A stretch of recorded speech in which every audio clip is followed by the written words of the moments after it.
Welcome to the deep dive. Today we're going deep on what's really going on in your customers' minds when they hit that add to cart button. And just a quick shout out before we get started. This deep dive is brought to you by Growth Suite. Growth Suite. It's a Shopify app that helps you run those really smart discount campaigns. We'll talk more about it later, but for now, just know you can try it for free on your Shopify store. Just go to the Shopify App Store.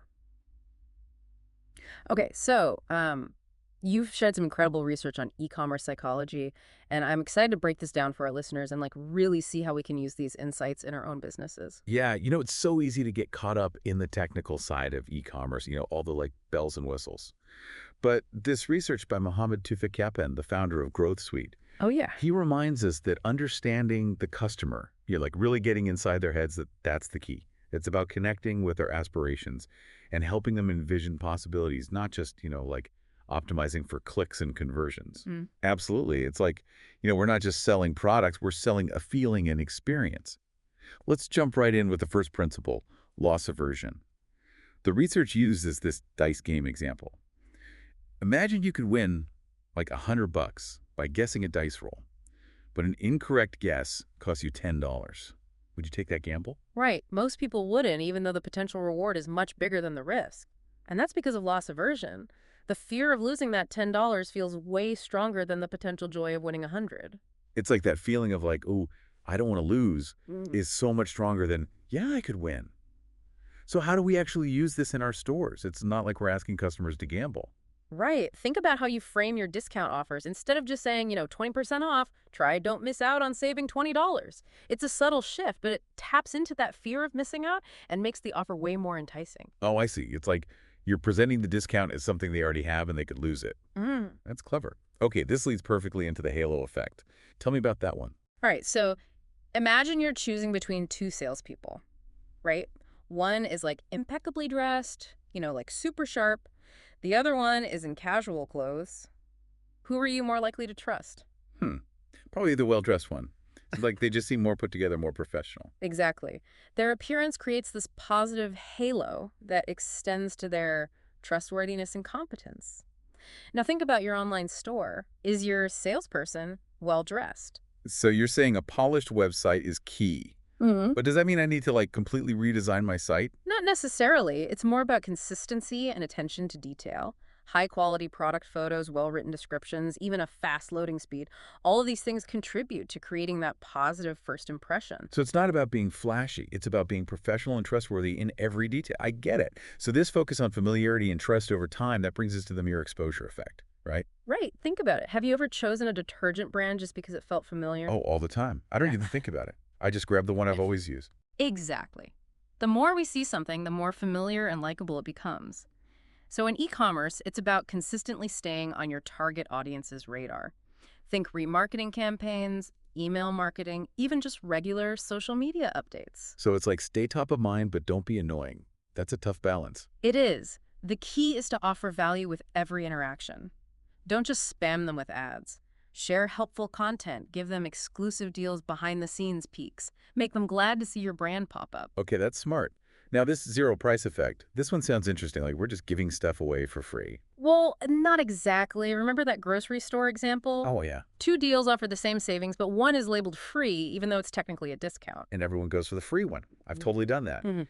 But it's the same value in the end. Right, but free triggers something powerful. It eliminates the perception of risk. It makes any offer irresistible. Free trial, a bonus item, free shipping. That free label just works. So I should be putting free everywhere on my store. Think strategically. Instead of saying, free shipping, maybe try, we'll cover the shipping cost. It feels more personal and generous. I like that. Okay, so now this pratfall effect. This one seems counterintuitive. Yeah. So making a mistake can actually make you more likable. Right. Imagine a speaker tripping on stage at a conference. You'd think that would be bad for them, but studies show it can actually make them more likable. Really? Why is that? It humanizes them. It shows they're not perfect. They're relatable. Of course, you don't want to be incompetent, but showing your human side strategically can create a stronger connection with customers. So maybe sharing a funny story about a behind-the-scenes mishap in my brand's story Could that backfire? It could if it's not done right. It's about finding that sweet spot where vulnerability enhances your brand's authenticity without undermining your expertise. Okay, so it's a balancing act. Uh, Speaking of balance, this next one, the curse of knowledge. This feels so relevant for online businesses. It's easy to assume that customers know as much as we do about our products. It's a trap so many businesses fall into. We get so caught up in our jargon and features that we forget what it's like to be a newbie. We have to step into the customer's shoes. So avoid confusing jargon. Simplify explanations. But wouldn't that oversimplify things and make my products sound less sophisticated? It's about finding the right language. Yeah. Think clarity over complexity. If you're selling high-tech gadgets, explain the benefits in a way anyone can understand. Right, make it easy to understand. Yeah. Okay, so now this decoy effect. It sounds kind of sneaky. Have you ever noticed how restaurants put a really expensive item on the menu?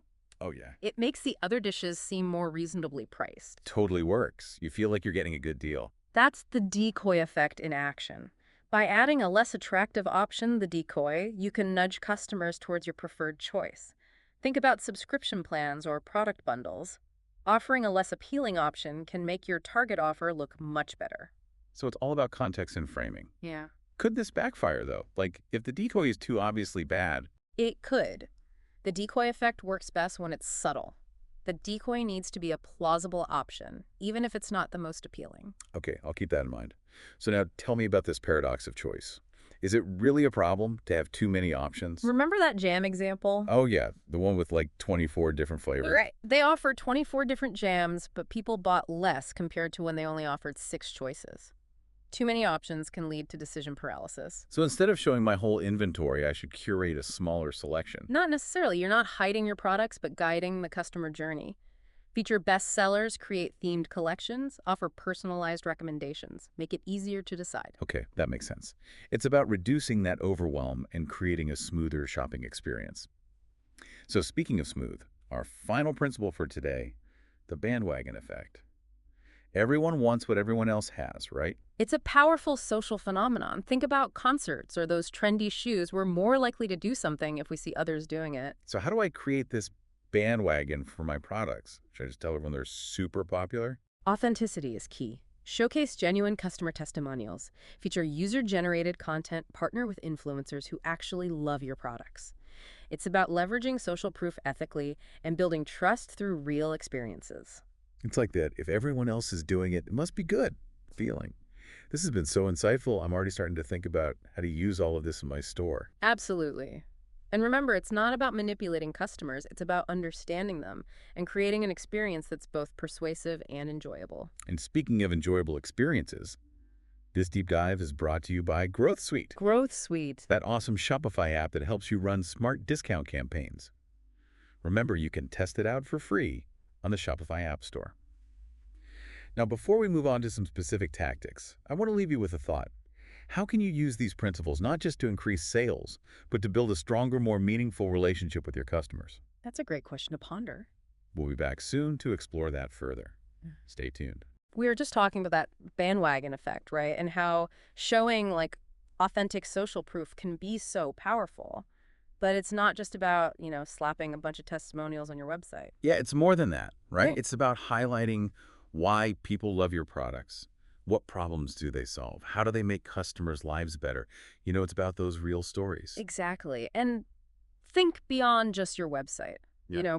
Bring social proof into your emails, your social media posts, even your ads. Like imagine a Facebook ad that says, join thousands of happy customers who already love your product name. Oh, that's good. It's like subtly implying that everyone's already doing it, Yeah, creating that fear of missing out. exactly. Now let's shift gears a bit and talk about creating urgency and scarcity. It's like those limited time offers or only a few left in stock messages. They really trigger that fear of missing out. Oh, yeah. Those always get me. I feel like I got to act fast before the deal's gone or the product sells out. And that's exactly how it works. It plays on our desire for things that are rare or in limited supply. And the interesting thing is it works even if the scarcity isn't entirely real. Really? Yeah, it's the perception of scarcity that drives the behavior. So it's a little bit sneaky. How can we use this ethically, though? Without misleading customers? Honesty and transparency are key. If you're running a limited time sale, clearly state the end date. If stock is low, be upfront about it. It's about highlighting a genuine opportunity, not creating false urgency. So it's about being authentic in your scarcity, making it a real benefit for those who act quickly. Exactly. Now let's talk about the anchoring effect. This one's all about how our first impressions or initial information can really influence how we judge things later on. Okay, I'm curious. Tell me more about that. So imagine you're shopping for a new laptop. You see one that's priced at $1,500. Then you find another one with similar features, but it's only $800. Suddenly that $800 laptop seems like an amazing deal. Oh, I see. Because that initial $1,500 price set the anchor, making the $800 option feel like a steal, even if it's still a lot of money. Exactly. You can use this in your pricing and product descriptions. Instead of just saying, this shirt is made from high-quality cotton, you could say, this shirt is crafted from the same luxurious cotton used in designer brands, but at a fraction of the price. Ah, so you're setting a higher perceived value by anchoring it to those luxury brands, making the actual price more appealing. I like it. It's all about framing and context. Now let's move on to the consistency principle. This one's all about our desire to be consistent in our actions and beliefs. Once we commit to something, we're more likely to follow through. So if I can get a customer to take a small action, they're more likely to make a bigger purchase later on. That's one way to use it. Think about those email sign-up forms that offer a discount. When someone signs up, they've made a small commitment to your brand. It makes them more open to future offers and more likely to buy. It's like building a relationship step by step. Are there other ways to use this principle? Definitely. Try asking for feedback or reviews after a purchase. When someone leaves a positive review, they're reinforcing their positive feelings about your brand and they're more likely to buy again. It's like getting them actively involved with your brand, strengthening that commitment. Now, we talked about social proof earlier, but I feel like there's more to explore there. You're right. We talked about showcasing popularity and credibility, but social proof can also create a sense of community and belonging. You know those brands with those super loyal following? Oh yeah, like those sneakerheads who camp out for the latest releases. Exactly. Those brands, they often highlight shared values, create exclusive content, and encourage interaction. It creates this sense of belonging, like you're part of something bigger. And that makes people more likely to stick with the brand and tell their friends about it, right? Exactly. It's Yeah. incredibly powerful. Think about creating a Facebook group, an online forum, or just being really active on social media. It takes time, but building that community can be so rewarding. It's about creating a shared passion, a shared identity. It's not just about the product, it's about the community it represents. Well said. Okay, so let's move on to the reward principle. This one's pretty straightforward. We like being rewarded, right? We're more likely to do things again if we get rewarded for them. Yeah. Think about loyalty programs, points, Mhm. systems, VIP memberships. It's like turning shopping into a game, making it fun and encouraging repeat purchases. Exactly. And rewards don't have to be huge. A handwritten thank you note or a personalized discount can go a long way in making a customer feel valued. It's the thought that counts, right? Those little Love. gestures can really build loyalty. Absolutely. And finally, let's talk about the authority principle. We tend to be more persuaded by people we see as experts or authority figures. Like if a doctor recommends a specific brand of Right, vitamins. you're more likely to trust their opinion. Exactly. In e-commerce, you can use this by featuring endorsements from experts, showcasing awards and certifications, or even highlighting your own experience and expertise. If you're selling skincare, you could feature a dermatologist praising your products. Or if I'm a fitness coach selling workout plans, I could highlight my certifications and years of experience. Makes my recommendations more credible. Exactly. Building that credibility through authority is powerful. So that wraps up our exploration of these core e-commerce psychology principles. This has been awesome. I feel like I have a whole new understanding of how to create a better online shopping experience for my customers. Remember, it's not about manipulation. It's about understanding your customers and creating an experience that's persuasive and enjoyable. And speaking of enjoyable experiences, this deep dive is brought to you by Growth Suite, Oh, it's sweet. that handy Shopify app that can help you run those smart discount campaigns we talked about. You can try it for free on the Shopify App Store. It's a great way to put some of these principles into action and see real results. Okay, so now let's get into some practical tips and tactics for using these principles in your own store. Hmm. Okay, so we've been really diving deep into this world of e-commerce psychology.